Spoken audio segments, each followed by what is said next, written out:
nessa noite. Pela primeira vez, se tiver alguém, levante sua mão. Temos lá na galeria. Fica com a sua mão levantada, por gentileza. Mais alguém? Aqui no meio também. Fica com a sua mão levantada, por gentileza. Alguém vai chegar até você. Tem mais alguém? Se tiver, levante sua mão, nós queremos te conhecer. Lá no fundão, lá, ó, tem a gente apontando assim, ó, que tem alguém que não quer levantar. Fica tranquilo, fica à vontade. Vocês são bem-vindos na casa do nosso Deus, na Igreja do Evangelho Quadrangular, sede de Hortolândia.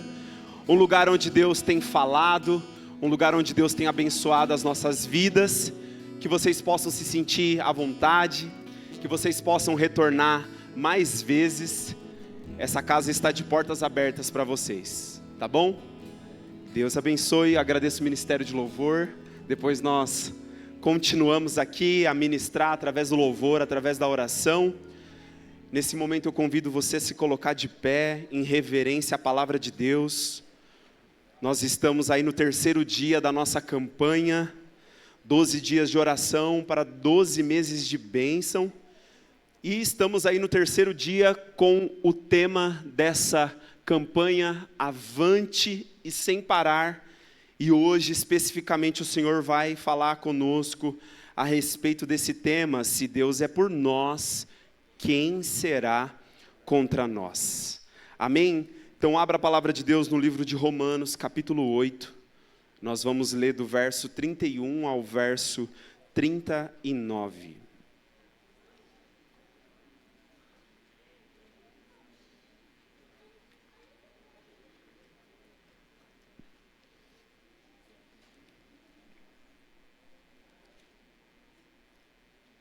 Romanos capítulo 8, a partir do versículo 31.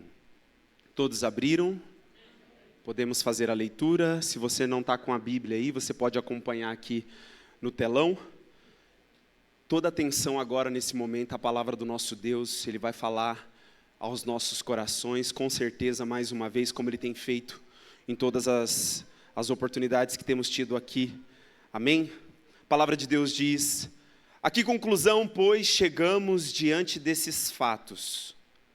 Se Deus é por nós, quem será contra nós? Aquele que não poupou seu próprio filho, mas o entregou por todos nós, como não nos concederá juntamente com ele, gratuitamente todas as demais coisas? Quem poderá trazer alguma acusação sobre os escolhidos de Deus? É Deus quem os justifica. Quem os condenará? Foi Cristo Jesus que morreu, e mais, Ele ressuscitou dentre os mortos e está à direita de Deus, e também intercede a nosso favor. Quem nos separará do amor de Cristo? Será a tribulação? Ou a ansiedade? Ou a perseguição? Ou fome? Ou nudez? Ou perigo? Ou espada? Como está escrito: por amor de ti, somos entregues à morte todos os dias. Fomos considerados como ovelhas para o matadouro. Contudo, em todas as coisas somos mais que vencedores, por meio daquele que nos amou. Portanto, estou seguro de que nem morte, nem vida, nem anjos, nem demônios, nem o presente, nem o futuro, nem quaisquer poderes, nem altura, nem profundidade, nem qualquer outra criatura poderá nos afastar do amor de Deus que está em Cristo Jesus, o nosso Senhor. Você pode fechar os seus olhos nessa hora e pedir para que Deus fale ao seu coração. Pai, nesse momento te entregamos a palavra que pertence exclusivamente ao Senhor, Deus. Nós oramos, Pai, para que o Senhor venha, para que a palavra do Senhor venha a nós, que o Senhor fale nos termos que o Senhor quiser, que o Senhor conduza, como nós sempre acreditamos, que o Senhor nos dá a capacidade de fazer planos, mas a palavra final é do Senhor, a palavra certa vem de Ti. Nós oramos para que o Senhor abra o nosso coração, ilumina os olhos do nosso entendimento, oramos para que desvende os nossos olhos, para que possamos contemplar as maravilhas da Sua palavra. Senhor, oramos para que toda resistência maligna seja repreendida pelo Senhor, que os ouvidos estejam abertos, que os corações estejam atentos. Nós oramos para que todas as nossas mentes e corações fiquem presos a partir de agora a Jesus Cristo, que a tua palavra venha sobre nós e o Senhor nos dê espírito de sabedoria e de revelação no pleno entendimento que o Senhor é. Pai, nós queremos compreender o que o Senhor tem para falar conosco nessa noite e que nada e nem ninguém nos impeça na autoridade do nome de Jesus. É isso que nós oramos. Se você concorda, diga amém. Pode tomar o seu lugar. Com base nessas palavras que nós lemos aqui, a verdadeira segurança do cristão, nós sabemos que está na soberania de Deus e não na ausência de oposição. Em Cristo, nós sabemos que tudo trabalha ao nosso favor, embora o nosso adversário levante resistências, tentações e também, por vezes, acusações. Nós sabemos, como lemos aqui em Romanos 8, 31 e 39, que essa palavra foi escrita primeiramente para crentes que estavam sob pressão, afirmando que o amor de Deus, ele é maior do que qualquer pressão, o amor de Deus é maior do que qualquer dor. O texto aqui apresenta um tribunal celestial onde Deus já declarou justificação, vitória e amor inseparável em Cristo. A grande pergunta aqui, a pergunta central não é quem está contra nós, mas quem é o Deus que está ao nosso favor. Se Deus é por nós, quem será contra nós? Essa é a verdade que o Espírito Santo reafirma nessa noite, e eu tenho certeza que o Senhor vai ministrar aos nossos corações aquilo que Ele deseja, em nome de Jesus. Repita comigo: Deus está ao nosso favor, mas pode se opor à nossa rebeldia. Presta atenção nisso. Deus está ao nosso favor.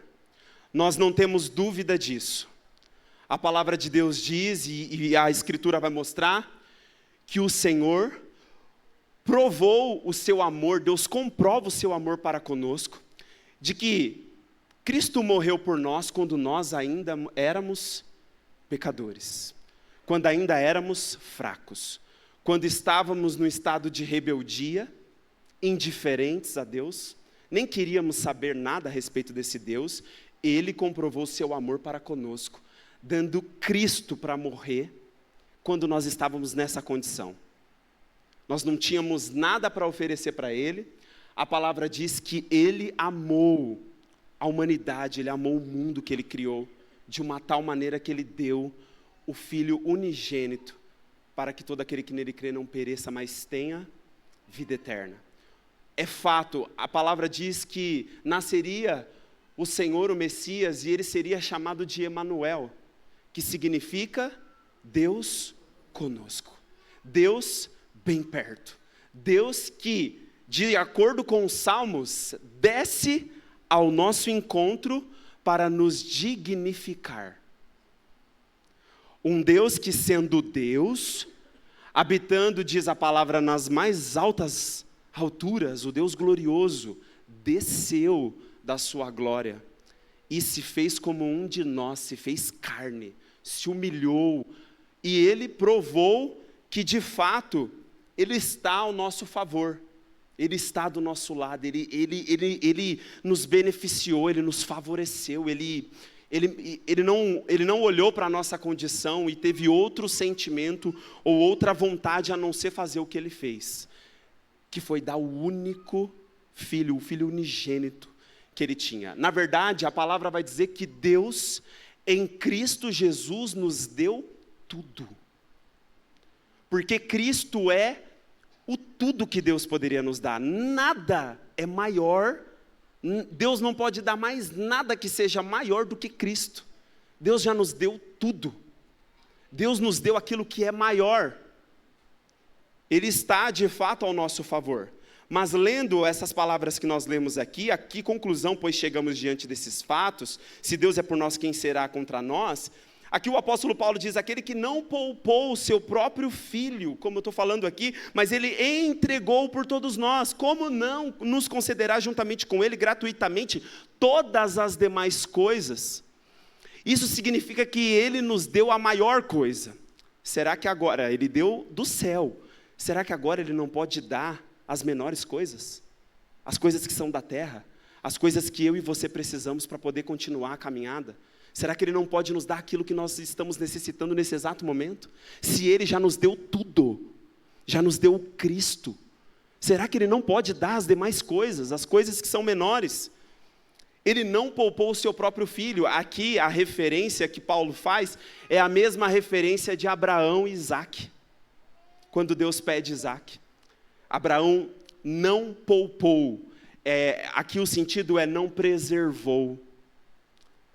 Deus poderia ter preservado seu filho, Abraão poderia ter preservado Isaque, mas não poupou, não preservou, entregou, por amor, o Senhor fez isso. Então, de fato, o Senhor está ao nosso favor, porque Ele já nos deu tudo que é Cristo, quanto mais diz aqui Paulo, juntamente com Cristo, gratuitamente todas as demais coisas.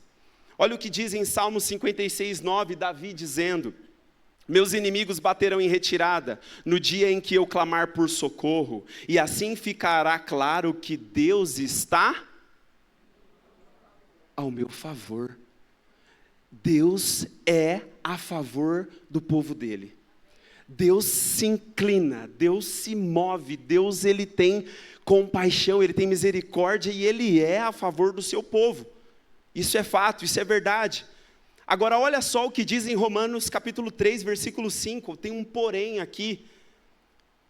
Romanos capítulo 3, versículo 5 diz, mas se a nossa injustiça ressalta de forma ainda mais nítida a justiça de Deus, que concluiremos? Acaso Deus é injusto por aplicar sua ira? Estou apenas refletindo com a lógica humana. Aqui o ponto é, Deus está ao nosso favor, é óbvio, é claro, a Bíblia toda vai falar isso, que Deus está ao nosso favor, mas, se nós, como povo de Deus, nos enquadrarmos nessa questão aqui de injustiça, de não conformidade, a palavra de Deus diz que o Senhor nos chamou, e agora nós, o povo de Deus, a igreja, precisa andar de modo digno do Evangelho de Jesus Cristo. Nós temos que agora andar de acordo com a nossa vocação. E a nossa vocação, ela é celestial, ela vem de Cristo. Agora nós somos chamados para andar de acordo em santidade, em justiça e em verdade. E pode ser que mesmo sendo o povo de Deus, mesmo sabendo que Deus está ao nosso favor, pode ser que por não compreender quem nós verdadeiramente somos, e o que Deus está propondo nessa corrida, nessa proposta que Ele tem para nós, pode ser que nós sejamos achados por Deus em não conformidade. E aí, a nossa injustiça vai despertar em Deus, não é uma ira punitiva de castigo sem amor e sem misericórdia, mas pelo contrário. Esse Deus que está ao nosso favor, quando nos encontra em não conformidade com aquilo que Ele está falando, Ele pode, por um momento, se colocar contra a gente. Ele pode se colocar no nosso caminho. E como um pai que é amoroso e como um mestre que ensina, Ele pode vir a nos corrigir. Ele pode vir a nos disciplinar. Ele pode vir a manifestar o castigo, sabe, aquele juízo, aquele ensinamento mais vigoroso, porque talvez não estamos em conformidade com aquilo que Ele está propondo. E aí, às vezes, nós temos a compreensão e pensamos, é o diabo que está furioso com a minha vida, é Satanás, é o demônio, fizeram macumba para mim, fizeram obra, não é possível, minha vida não vai para frente. Meu Deus, tudo que eu faço, sabe, não vai, não flui. O diabo está terrível, se levantou contra a minha vida, pastor. Não dá, ora aqui por mim. unge eu aqui para ver se melhora. Mas às vezes não é nem o diabo. Nós vamos ver aqui que às vezes é o diabo sim, porque ele se levanta. E essa campanha fala a respeito disso. Nós estamos marchando e indo avante, mas por que eu não parar? Por que sem parar? Porque existe resistência, existe obstáculo. E de fato nós vamos ver aqui nas Escrituras que Satanás se levanta. Ele se levanta para se opor. Nós vamos ver claramente aqui. Mas às vezes não é ele. Não é ele. Às vezes é o próprio Deus que se coloca na frente. Para aí. Deixa eu falar com você, deixa eu tratar com você. E aí às vezes a gente, por religiosidade, achamos que é o diabo. Botamos a culpa no inimigo. E eu acho que às vezes do próprio inimigo ele... Fiz nada dessa vez. Estou sendo acusado. Ele que é o acusador agora fala, estou sendo acusado do quê? Não fui eu não. Não é eu não. É o próprio Deus. Com disciplina, sabe por quê? Porque a palavra de Deus diz que se somos filhos de Deus, estamos debaixo da disciplina do nosso Pai, da correção do nosso Deus.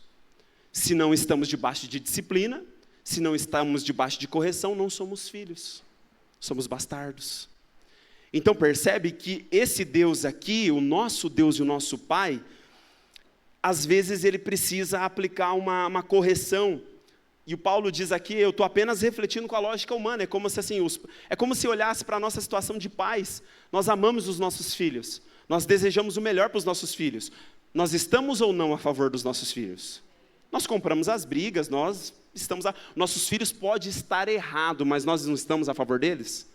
Só que eu tenho certeza que você, um homem de Deus, uma mulher de Deus, mesmo que você está a favor do seu filho, se você perceber que o seu filho está agindo em não conformidade com aquilo que você está ensinando, o que vai acontecer?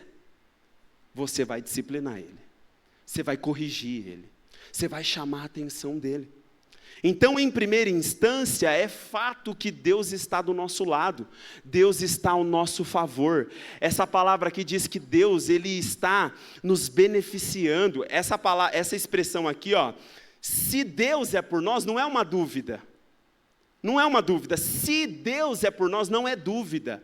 Nos originais bíblicos é uma certeza, no grego esse se é uma certeza absoluta, Deus é por nós. Está ao nosso favor, está do nosso lado, até quando nós estamos errados, até quando nós estamos desviando, até quando nós estamos rebeldes, Ele é ao nosso favor e às vezes Ele se coloca para poder nos corrigir, porque estamos rebeldes, porque estamos teimosos, porque estamos insistindo em um caminho, em uma direção que não é a direção e o caminho que Ele tem para nós. Então hoje, a pergunta de reflexão ao nosso coração é: Deus hoje está ao seu favor ou está contra você? Deus está ao seu favor no sentido de te favorecer e te abençoar e de te promover porque você está o agradando? Ou será que o Senhor está contra você porque você não está dando ouvidos e por amor, por misericórdia, por graça, Ele tem que aplicar um pouquinho de ira, tem que aplicar um pouquinho de justiça.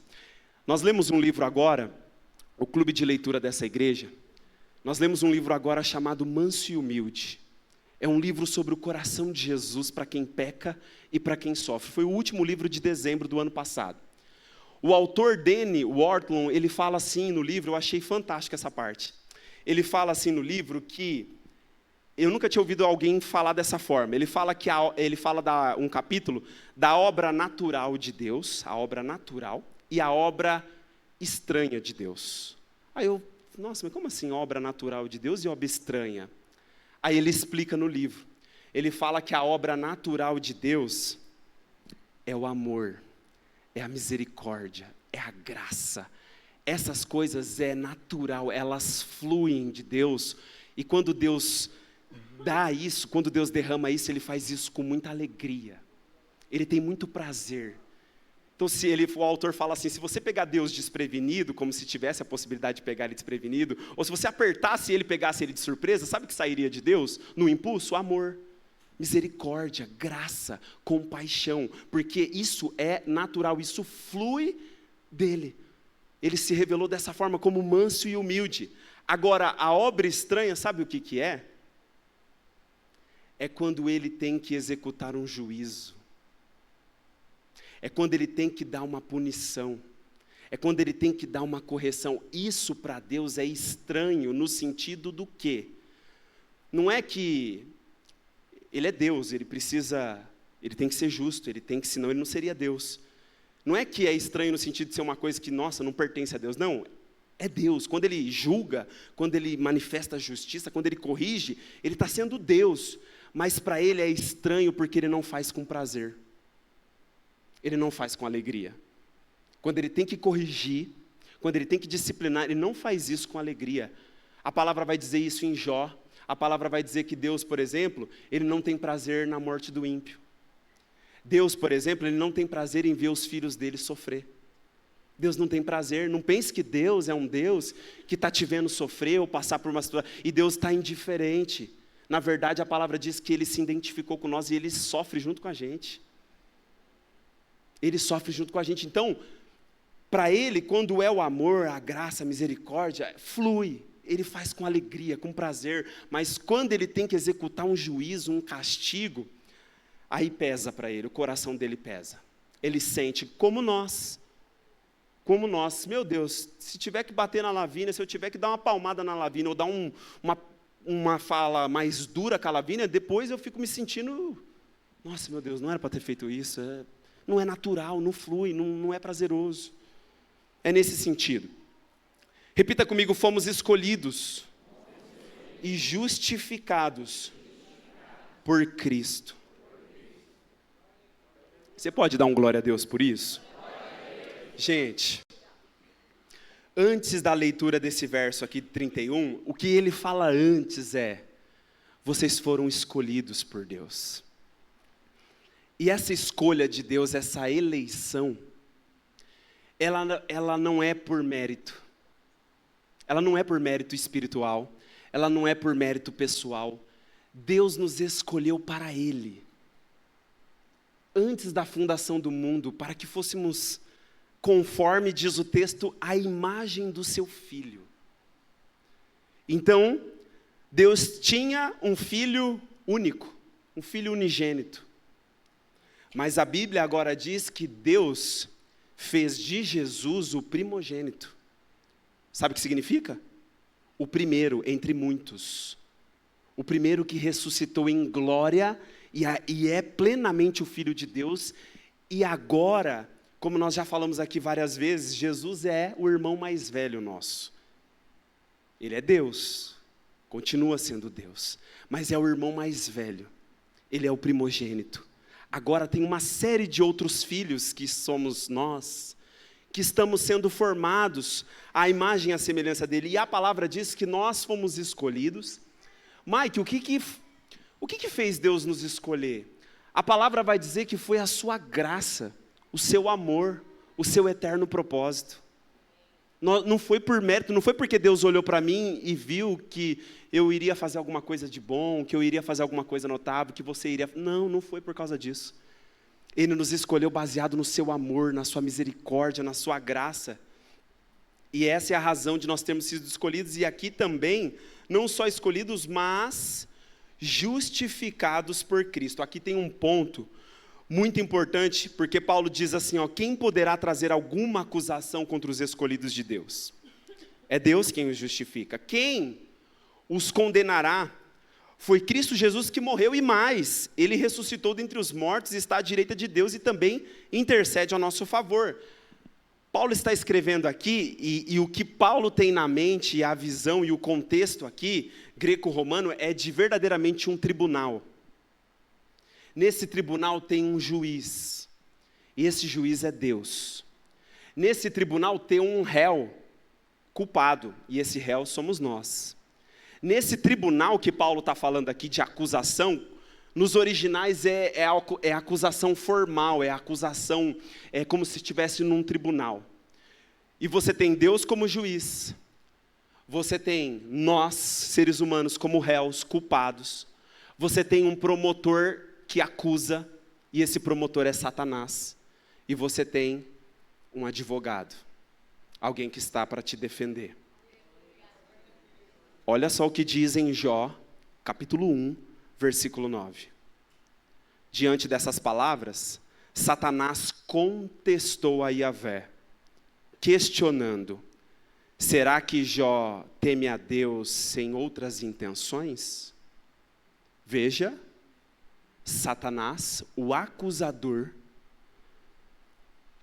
diante do tribunal de Deus, apresentou contra Jó uma contestação, um questionamento.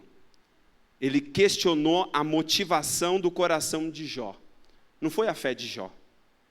Ele sabia que Jó tinha fé, mas era a motivação de Jó. Por que Jó te adora? É porque você cercou ele com a sua bênção. Você protege a família dele, você protege a vida dele, você faz ele prosperar em tudo. É por isso. Sabe por que Jó te adora, Deus?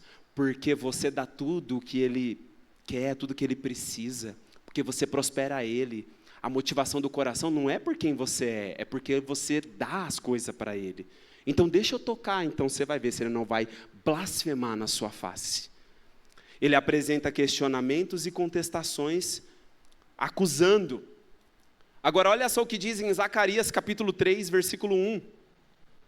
Logo em seguida Deus me fez ver o grande sacerdote Josué, que posicionava-se em pé em frente ao anjo de Yahvé, o Senhor.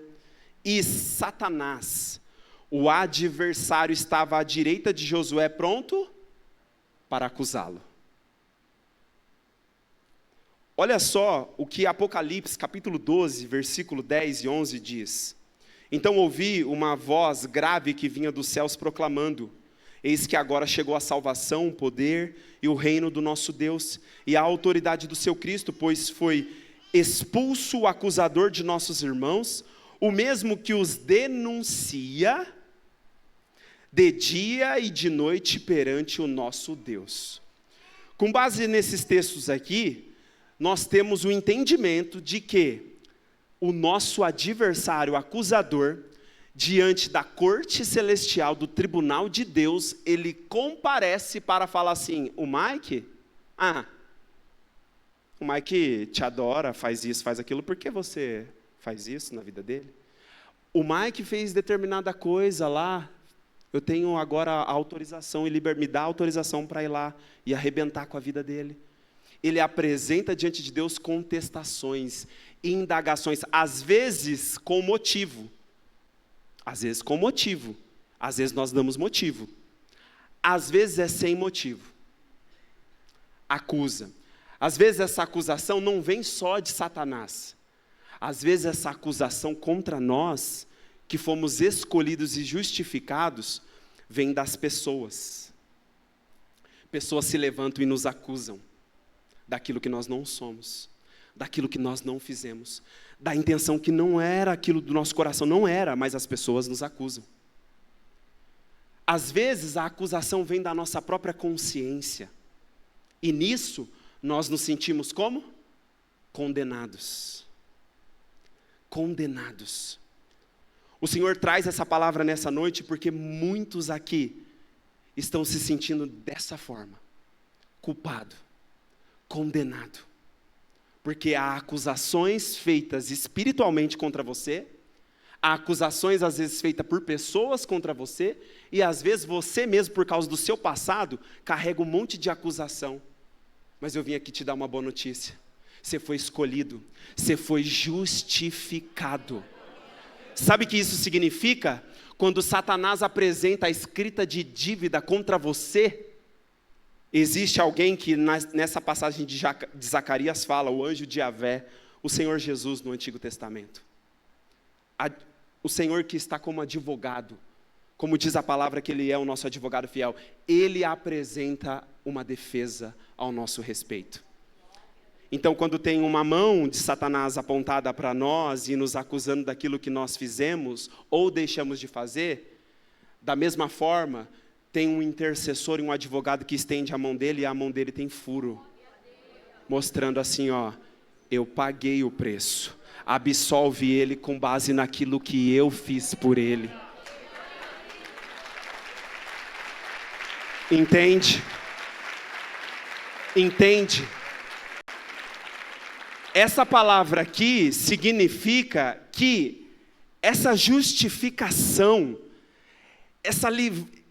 livrou da sentença. A sentença era justa, Satanás tinha razão, mas o Senhor, através da sua vida, morte e ressurreição, Ele rasgou a escrita de dívida que havia contra nós e pendurou ela na cruz junto com Ele. Porque a palavra diz, maldito todo aquele que for pendurado no madeiro. A palavra diz que ele se fez maldição para que nós pudéssemos nos tornar bênção, para que a bênção de Deus pudesse chegar na minha vida e na sua vida. Ele se fez maldição. Caiu sobre ele a culpa. Todos os nossos pecados foram imputados nele. Só que a boa notícia, e essa palavra aqui vai dizer que o que Deus fez não tem volta. É tipo assim, ó, na linguagem jurídica, isso aqui é muito jurídico, essa passagem aqui. Na linguagem jurídica é caso encerrado. Ninguém tem autoridade para reabrir o caso. Você está entendendo? Caso encerrado. Bateu o martelo, está consumado. Tetelestai, está pago. Você não tem mais culpa. Você agora é livre. Você foi escolhido antes da fundação do mundo para ser feito conforme a imagem do Filho que é Jesus. O irmão mais velho assumiu a dívida sobre ele, ele pagou. Mas ainda tem acusação, mas ainda tem culpa. Mas a palavra do Senhor vai dizer, agora já não há mais nenhuma condenação para aqueles que estão em Cristo Jesus. Porque já não estão mais debaixo da lei de Moisés, da lei que mostra que tem pecado e não tem solução, mas agora estão debaixo da lei do Espírito, da vida, do Espírito Santo. Você pode dar um glória a Deus? Olha o que diz em Lucas 18:7, porventura Deus não fará plena justiça aos seus escolhidos, que a Ele clamam de dia e de noite, ainda que lhes pareça demorado em atendê-los. Romanos 4:25, Ele foi entregue à morte para apagar todos os nossos pecados e ressuscitado para a nossa completa justificação. Caso encerrado, ninguém tem autoridade para reabrir. Não tem. Para aquele que creu de verdade, para aquele que um dia se entregou de verdade a Cristo, não tem caso encerrado, você está livre. A culpa saiu sobre você. Ah, Mike, mas você não sabe o que eu fiz. Ele sabe e ele te perdoou. Só que ele fala, não faça mais, não peques mais. Olha o que diz em Hebreus 7:25, concluindo.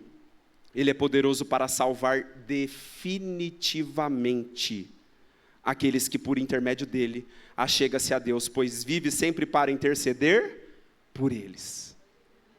Entende? 1 João 2:1 diz, caros filhinhos, essas palavras vos escrevo, para que não pequeis. Se entretanto alguém pecar, temos advogado junto ao Pai, Jesus Cristo, o justo. Então ele atribuiu a justiça dele sobre nós, e a nossa culpa ele levou sobre ele. Nós estamos livres, nós somos, repita comigo, amados, e inseparáveis, e mais que vencedores. Foi decretado isso eternamente sobre a minha vida e sobre a sua. Não tem volta, não tem como não ser verdade isso para mim, para você, se você crê. Amém? Você hoje está vivendo conforme essa eleição, conforme essa escolha. Você está vivendo como um escolhido, você está vivendo como alguém que foi justificado por Deus? Reflita no seu coração. Eu convido o ministério de louvor.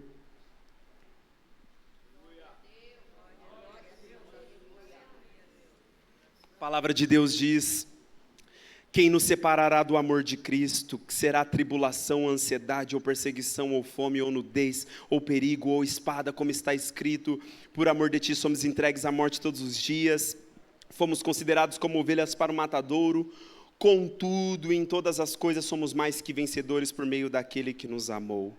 Portanto, Estou seguro de que nem morte, nem vida, nem anjos, nem demônios, nem o presente, nem o futuro, nem quaisquer poderes, nem altura, nem profundidade, nem qualquer outra criatura poderá nos afastar do amor de Deus que está em Cristo Jesus, o nosso Senhor. Aqui nós vemos Paulo citando tantos perigos, tantas ameaças. Mike, elas são reais? É real. Isso aqui, são tudo coisas que ameaçam, tudo aquilo que aparentemente pode nos tirar, mas é como se essas coisas tentassem, esses perigos, como ele cita aqui, essas ameaças, pudesse de alguma forma tentar tirar de nós aquilo que foi feito, mas não tem possibilidade. Se nós cremos e se nós permanecemos, não tem possibilidade. Pode ser qualquer perigo e qualquer ameaça, em Cristo nós temos a vitória assegurada eternamente. Eternamente. Isso é tão verdade que olha o que está escrito em João capítulo 10, versículo 28. João 10, 28. Diz assim, eu lhes dou a vida eterna, Jesus falando. E elas nunca perecerão. Quem? As minhas ovelhas. Elas nunca perecerão. Tampouco ninguém as poderá arrancar da minha mão. Quando você creu no Senhor, você passou a estar na mão dEle. E Ele diz agora, as palavras de Jesus, eu dou a vida eterna para você. Você não vai perecer. Mas a ansiedade está ameaçando. Não vai perecer. Mas a angústia está ameaçando. Não vai perecer. Mas a morte não vai perecer. Mas a doença não vai perecer. Mas qualquer fala, qualquer justificação, não vai perecer. Por quê? Porque ninguém pode arrebatar as ovelhas do Senhor da mão dele. Ninguém tem autoridade para isso. Nem Satanás tem essa autoridade mais. Não pode. Ele tenta. Ele comparece. Ele nos acusa. Ele faz a gente lembrar do nosso passado. Mas ele não tem autoridade para nos tirar da mão de Jesus. Olha o que diz Apocalipse 17, 14. Então guerrearão contra o Cordeiro. Mas o Cordeiro os vencerá. Pois ele é o Senhor dos senhores e o Rei dos reis. E com ele vencerão todos os seus eleitos, convocados e fiéis. Aqui, essa palavra fala da consumação. A consumação da obra de Deus nessa era. E diz aqui que vai ter guerra contra o Cordeiro, vai ter guerra contra a igreja. Mas o Cordeiro vence porque ele é o Senhor dos senhores e o Rei dos reis.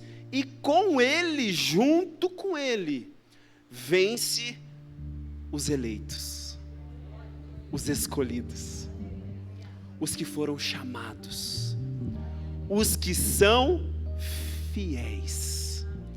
Essa campanha, Avante Sem Parar, fala de guerra espiritual, fala de resistência espiritual, só que também fala de perseverança. E perseverança, como já nos ensinou o nosso pastor, é continuar prosseguindo e caminhando mesmo debaixo de uma grande pressão. Você permanece. A palavra diz: aquele que perseverar até o fim será salvo.